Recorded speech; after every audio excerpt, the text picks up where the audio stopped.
Hello, I'm the 10-minute English teacher. Let's get you exam ready. Today we think about Death of a Salesman by Arthur Miller, and I'm providing you with part 2 of my guide to Act 2. Before we get going, don't forget to like and subscribe. There are plenty of things on the channel to help you know the play. Okay, my summary to Act 2, Part 2. In front of you now are key images that relate to significant moments that take place in Act 2. I'm going to walk you through them now. So after losing his job in his meeting with Howard, we then find Willie off to Charlie's office. And when he's there, he bumps into Bernard, Charlie's son and his former next door neighbour. Bernard is now a successful lawyer and they speak a little bit about his life. He is somebody who's off to present in the Supreme Court, which is a huge achievement. Pitifully, Willie asks him what the secret is to being successful.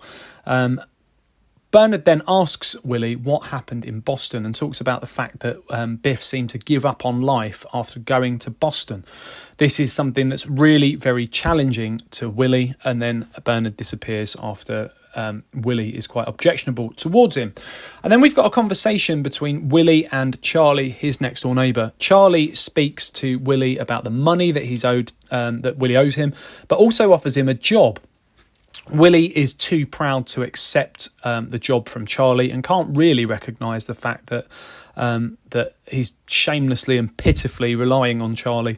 And they talk about their relationship. And then Willie makes some allusions to being better off dead than alive, which is something that concerns Charlie. We then turn to the restaurant where Biff and Happy, who are Biff's had his meeting with Bill Oliver, and Willie has had his meeting with Howard. This is expected to be a celebratory meal, but of course both of those meetings have ended up in failure, as we're about to find out. Happy is alone waiting to be joined and speaks to the waiter and notices a pretty girl and then decides to tell her that he's a champagne salesman and then orders champagne, something that he can't afford and something that he's not. So we've got lies and dishonesty and a bit of misogyny there. Then Biff arrives and explains what has happened in his meeting with Bill Oliver. Rather than that being triumphant, it's been a failure. He's not had a particularly positive meeting with Bill Oliver and has only spoken to him for a fleeting moment, and has, whilst being in his office for no good reason, stolen his pen. So that's another allusion to the idea of dishonesty. And clearly Willie's looming failure is on the horizon. Willie then joins his sons at the table, desperate to hear the good news, and of course there is none and the boys are hesitant. And at this point, this stress causes Willie to have a recollection of a conversation with Bernard about Biff having failed maths, something he relied on in order to get his place at university.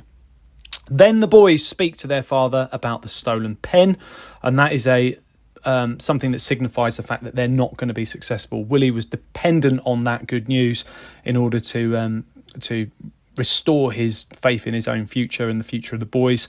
And as everything is falling apart, he then has a vision of the woman who is laughing and taunting Willie. Okay, take it further. Watch the video again and mute the sound. Can you talk your way through the key moments in time with the yellow marker? If you get stuck, unmute and you can hear the explanation from me again. Can you also find key quotations from the text to link to each key moment? Check out the other videos on my channel. I'll continue to add content. Feel free to ask something you'd like to see me cover in the comments section. Don't forget to like and subscribe and share, and keep revising.